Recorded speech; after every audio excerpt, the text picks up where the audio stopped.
Chapter 1. Whispers from the Forgotten House. They say that some houses never forget. They remember the screams, the silence, the blood on the floor that never truly dries, no matter how many times you wash it. There's a little white house in Villisca, Iowa.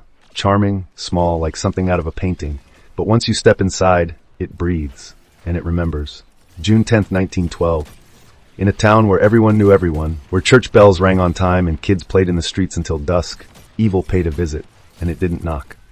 Inside that quiet house lived the Moore family, Josiah, Sarah, and their 4 children. That night, 2 young girls, guests of the Moore daughters, came for a sleepover. 8 souls under one roof. And before the sun rose, not one of them would ever leave alive. They were butchered one by one in their sleep, their skulls crushed with the blunt end of an axe, faces covered with cloth as if the killer couldn't bear to see what they'd done, mirrors draped with bedsheets, a plate of food left uneaten in the kitchen, the doors locked from the inside. No one heard a sound, not a scream, not a cry, just silence and blood. When the bodies were discovered the next morning, the town changed forever. Grief turned to panic, panic turned to suspicion, and suspicion turned to silence. The killer was never found. Some say he hid in the attic, watching the family all day. Others believe he walked in from the shadows and vanished just as easily. But one thing's for certain, something stayed behind. More than a century later, the house still stands, untouched, preserved, as if waiting for someone to remember, to listen, to hear the whispers. And recently, someone did. A group of amateur paranormal investigators, 3 suburban mothers with a taste for thrill and tragedy, decided to spend the night inside the Villisca house. They thought they were chasing ghosts, but what they found was something much darker. And now, it wants to be heard again. Chapter 2. Blood on the Pillows, an Axe in the Dark. The summer air in Villisca that night was still. No storms, no visitors, just a calm that draped over the town like a lullaby. Inside the Moore house, laughter echoed earlier that evening. The children had just returned from a Children's Day program at church, singing, playing, glowing in innocence. Lena and Ina Stillinger, the overnight guests, shared giggles with the Moore kids upstairs before drifting off to sleep. But by dawn, their laughter would become the last joyful sound that home would ever hear. The killer entered or perhaps revealed himself sometime after midnight. No signs of forced entry, no smashed window, no broken lock, which leads many to believe he was already inside, hiding in the attic crawl space, waiting, listening, breathing in rhythm with the family below him. He moved first to Josiah and Sarah's room. The axe came down, over and over, crushing skull and bone, rendering screams into silence. Josiah was struck so violently his face was unrecognizable. His wife, slain beside him, her body limp, head fractured. The murderer didn't stop there. He walked down the hallway, into the children's room. 4 kids, Herman, Catherine, Boyd, and Paul, asleep, dreaming, and then nothing. One after the other bludgeoned in their beds, soft pillows soaked in blood. The weapon, Josiah's own axe, taken from the backyard shed. Finally, he entered the guest room. Lena and Ina Stillinger, 2 little girls who had asked their parents for just one night away. Lena may have woken up. Her body was found in a strange position, arms up, a defensive wound across her arm. Some reports suggest she was moved after death. There were whispers of a torn nightgown, a suggestion of something far more depraved. But it's what the killer did next that chilled even the most hardened investigators. He covered every mirror in the house with sheets, draped clothes over windows, placed pieces of cooked bacon on the floor near the bodies, laid a slab of raw meat on the dining room table, wiped the axe clean, and left it beside a wall. Then he vanished. No one saw anything. No neighbors heard a scream. No dogs barked. The house that night was a sealed coffin of horror. The next morning, a neighbor grew suspicious. The Moores hadn't come outside. No one answered the door. A call was made, and soon, the town's marshal walked into the house and into history. The scene was so brutal that one officer stepped outside to vomit. The children's small bodies, still in bed, soaked in a red so deep it had turned black. The smell of death. Of something worse than death. Word spread fast. Reporters swarmed the home, some even taking souvenirs, pieces of clothing, scraps of bedding before police could even secure the scene. The crime scene was contaminated. The investigation? A disaster. Suspects were named, a local reverend, a traveling worker, even a state senator. But nothing stuck. No arrests, no confession, no closure. And while the town buried its dead, the house itself waited. They tried to rent it out. People moved in. People moved out, fast. They reported voices, cold drafts, the sound of footsteps in the attic when no one was upstairs. No one stayed long. Eventually, the house was left empty, a forgotten tomb in the middle of Main Street. Until someone decided to open it to the public. A haunted attraction, a museum of murder. People laughed at first, until the laughter stopped, because strange things started happening. People collapsing on tours, cameras refusing to work inside. One man claimed he was scratched down his back while standing alone in the children's bedroom. And then, there were the whispers. Always the whispers. Visitors reported hearing children calling out for help. Footsteps at 2 a.m., lights flickering, batteries drained instantly, and then, that voice. The one that says, "Mommy, are you mad?" was recorded. It was real, and it was only the beginning. Because one night, over 100 years after the murders, 3 women walked into that house with cameras and curiosity. They thought they were prepared. They were wrong. Chapter 3, the first night. Something woke up.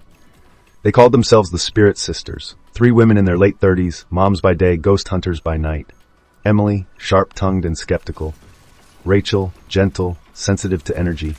And Tara, the one who always seemed to feel things before they happened. They had been investigating so-called haunted places across Iowa for months, filming short videos for their YouTube channel. It was a fun hobby, until the Villisca Axe murder house.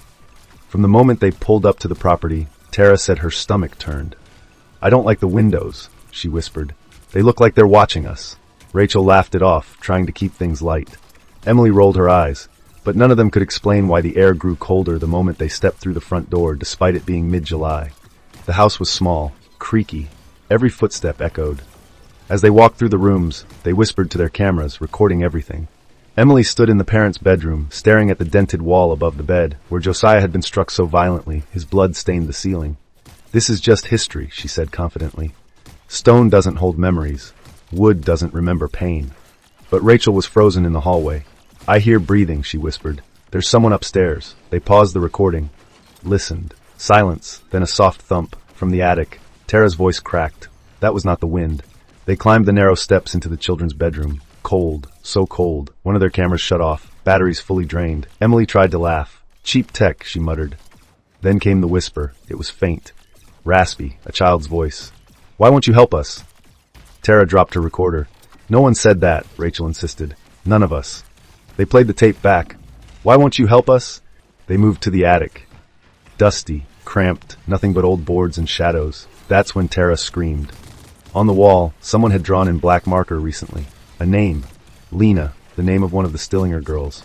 No tours had run that week. No one else had keys to the house. Emily finally looked shaken. They decided to perform a spirit box session in the living room. Static filled the air. Then, "Get out!" All 3 women jumped. The voice was male, aggressive, full of something ancient and wrong. Then a crash upstairs, like furniture being thrown. They ran up. Nothing had moved. And yet Rachel clutched her arm. Scratch marks, fresh, red, like claws. Tara said it first. "We woke something up." They debated leaving, but they had committed to spending the entire night. Rachel refused to sleep. She sat in the hallway outside the children's room, holding a cross.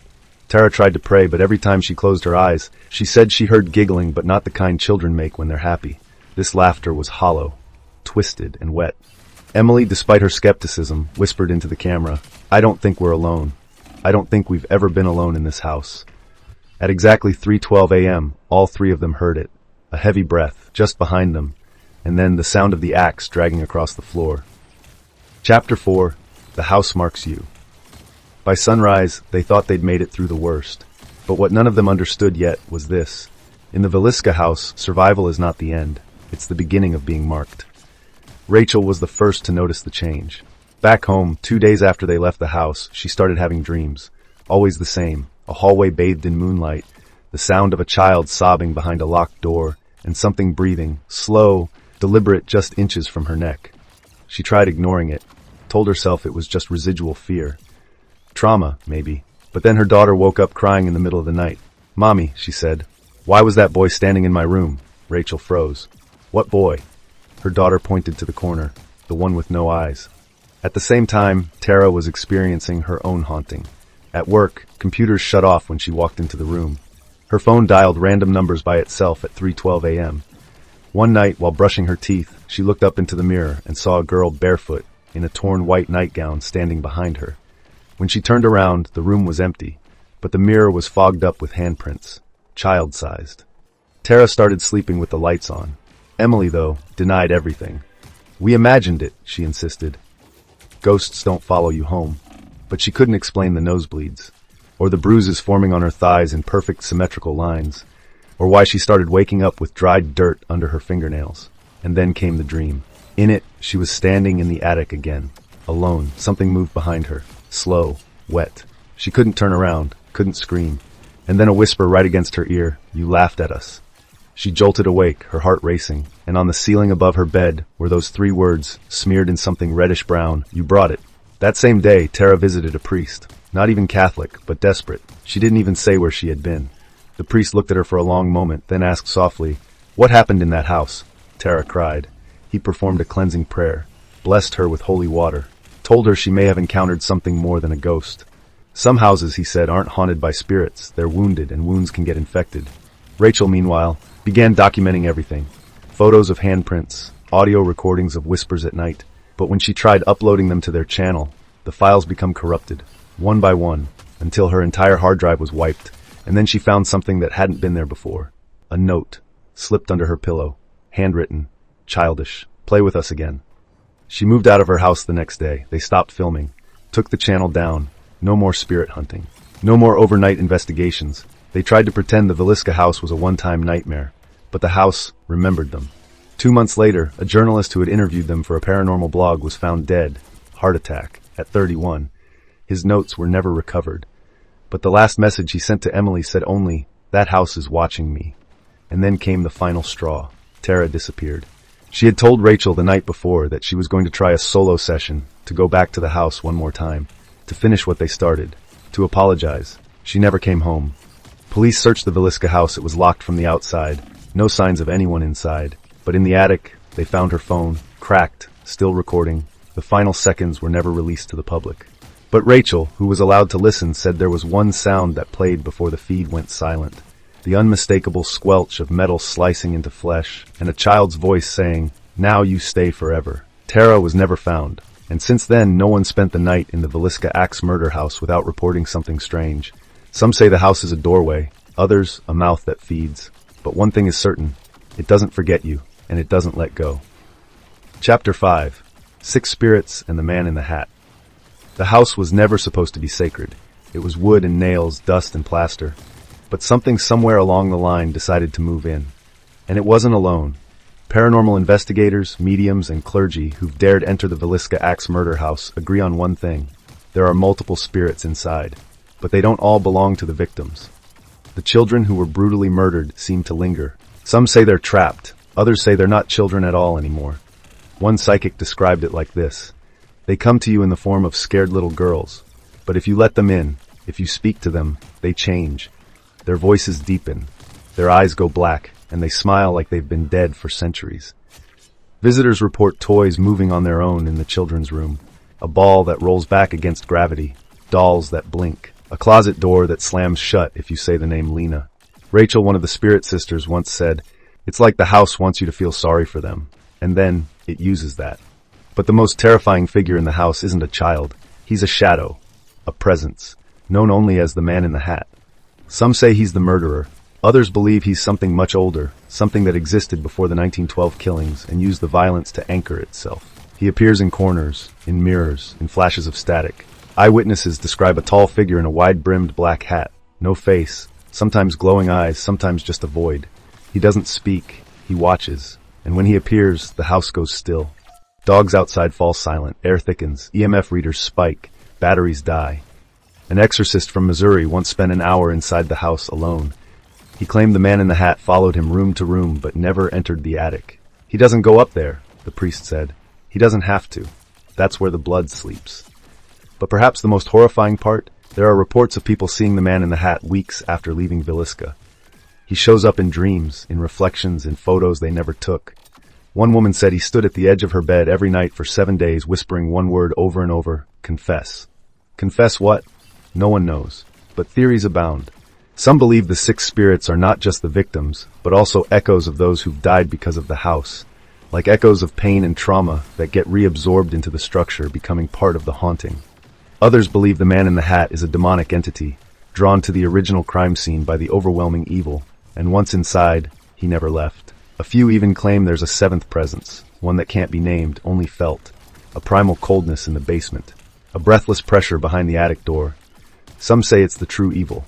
The others, just puppets. A retired medium once said, "Everyone focuses on the axe, but the axe was just a tool. Someone, something was behind it, and it's still there." Whether it's a trauma imprint, restless spirits, or something darker, there is one fact no one can deny. Every person who has stayed a night in the Villisca house has left differently.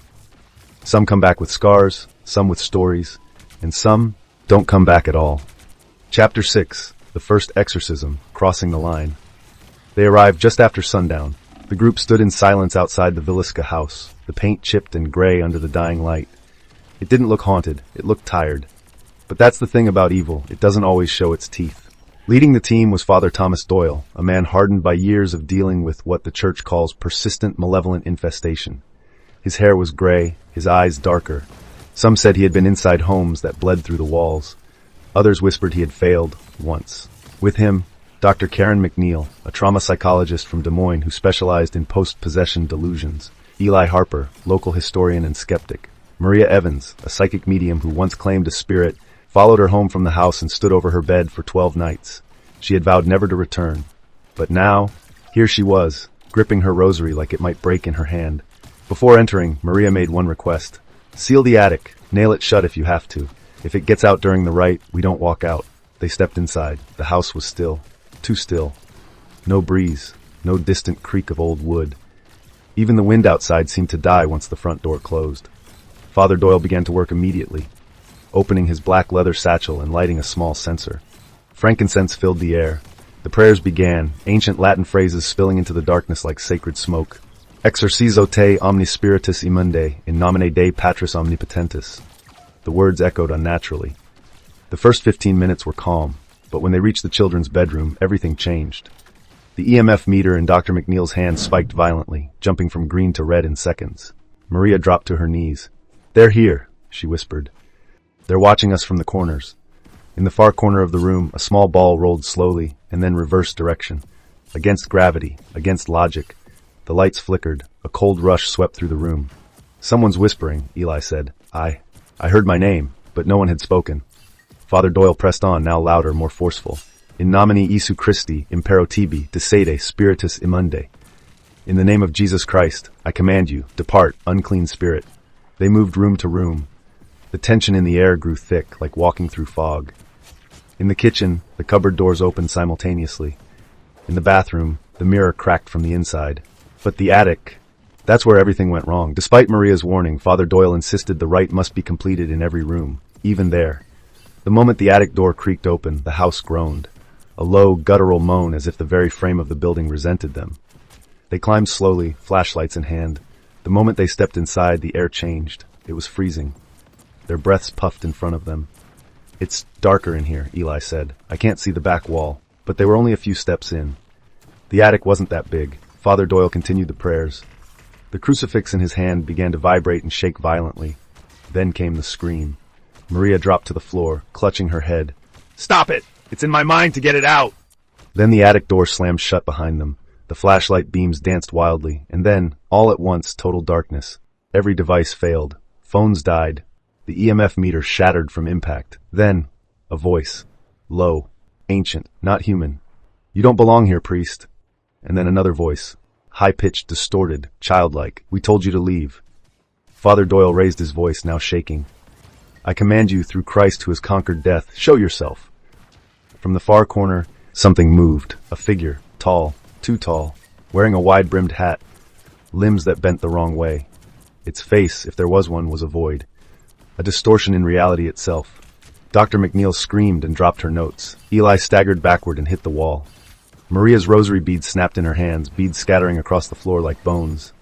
Father Doyle tried to finish the prayer, but the words came out wrong. His Latin slurred, then broke into gasps. He dropped to one knee.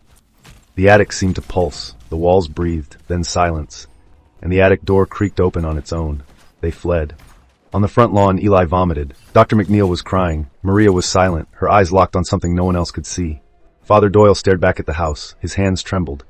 "That thing," he whispered, "it's not of this world. That place isn't haunted. It's true." The exorcism had failed, and afterward, the house changed. Locals began calling it hot. The air inside was heavier. Paranormal activity became more frequent and more aggressive. One man suffered a stroke 3 days after visiting. A teenager was scratched across the back in his sleep. A ghost hunter went missing for 14 hours, then was found in a nearby cornfield, unable to speak. No one attempted another exorcism. No one dared. From that point on, The Villisca Axe murder house was no longer considered just haunted. It was something worse. It had become a mouth, and it was hungry. Chapter 7. 67 Years of Silence, and the Pattern that Broke it. After the exorcism attempt failed, the Villisca Axe murder house seemed to retreat into a long, dark sleep.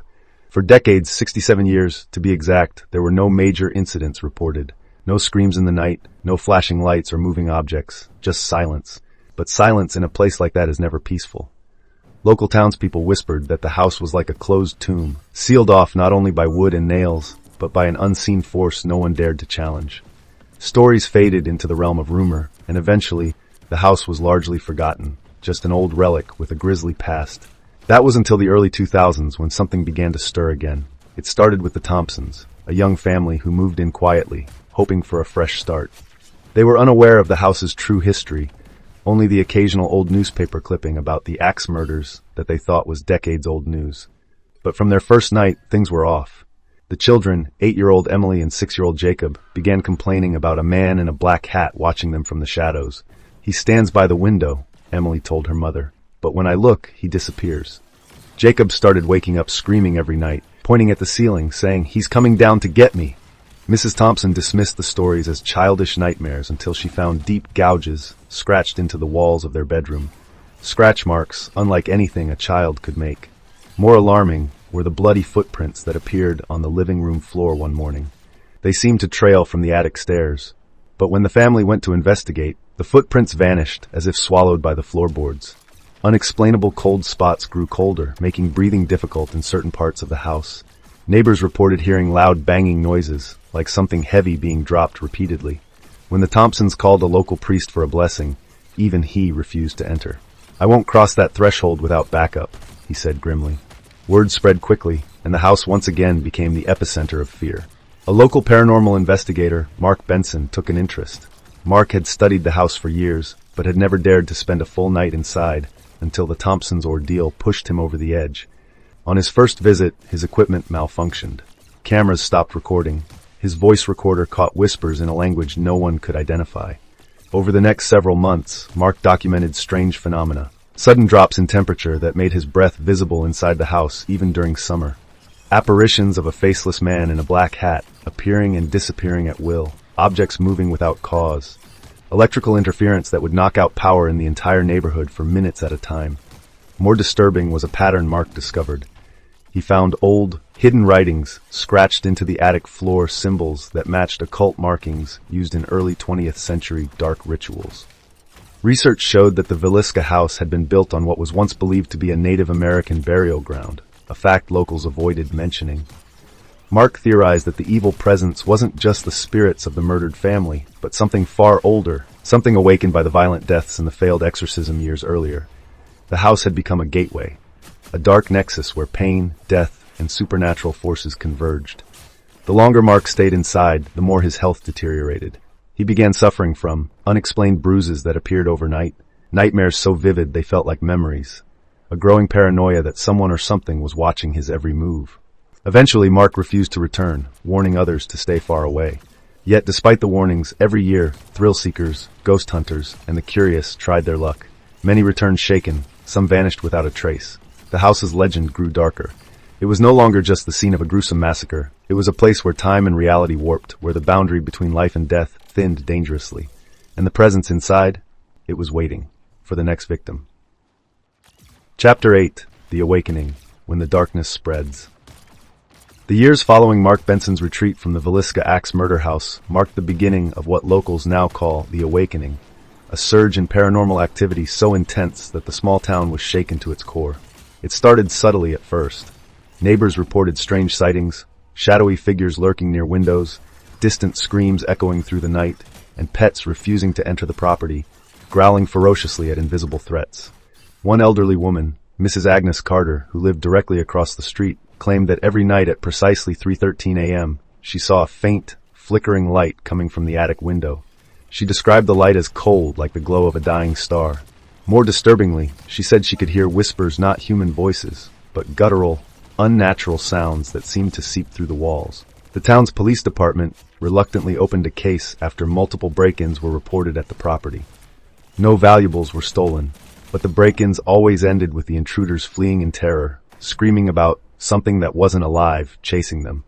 Among those who dared to enter was Jake Hollister, a paranormal investigator and YouTube content creator hungry for a story that would skyrocket his channel. Jake's first night inside the house was live-streamed and watched by thousands. Initially, the night was uneventful, but at 2:47 a.m. his camera began to glitch. Suddenly, his voice trembled. "Guys, I don't know what that was, but something just brushed past me. It was cold, like ice, and I swear I saw a figure in the corner." Minutes later, the feed cut abruptly with a loud thud.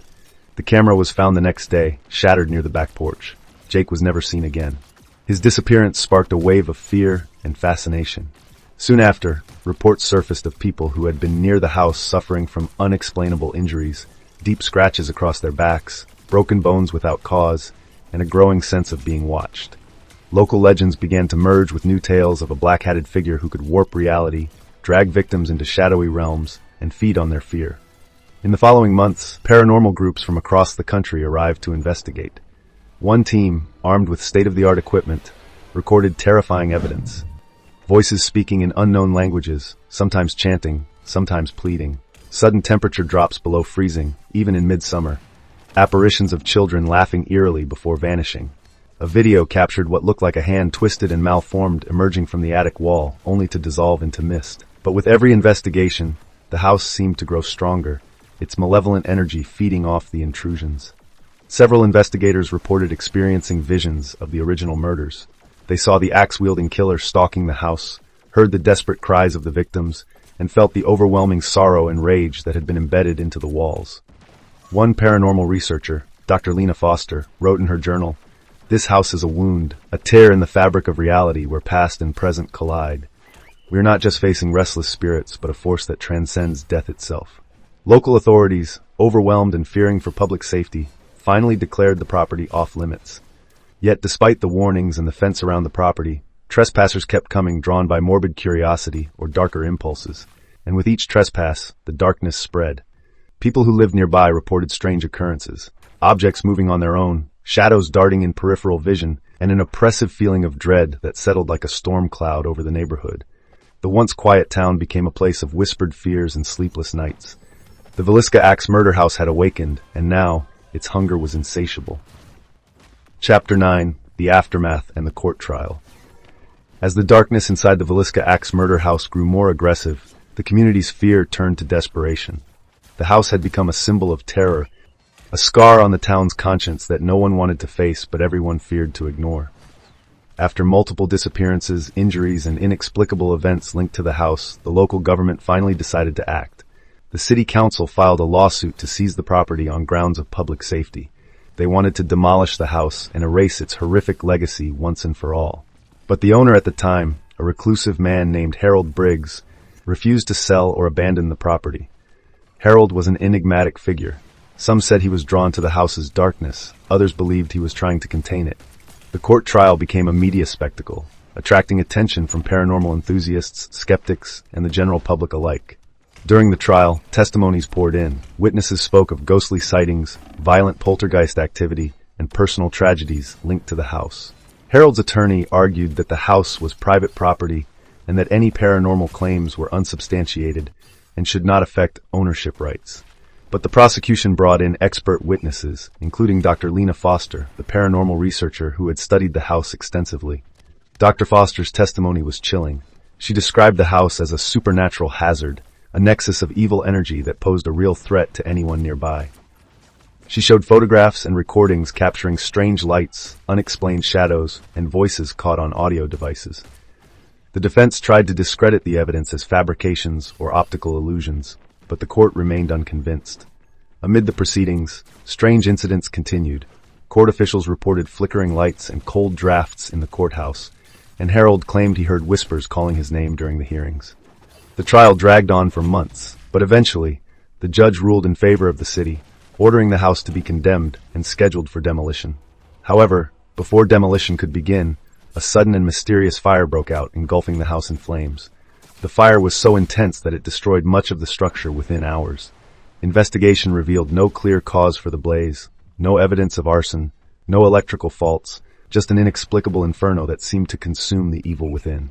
Though the house was mostly destroyed, reports of hauntings and paranormal activity persisted in the surrounding area.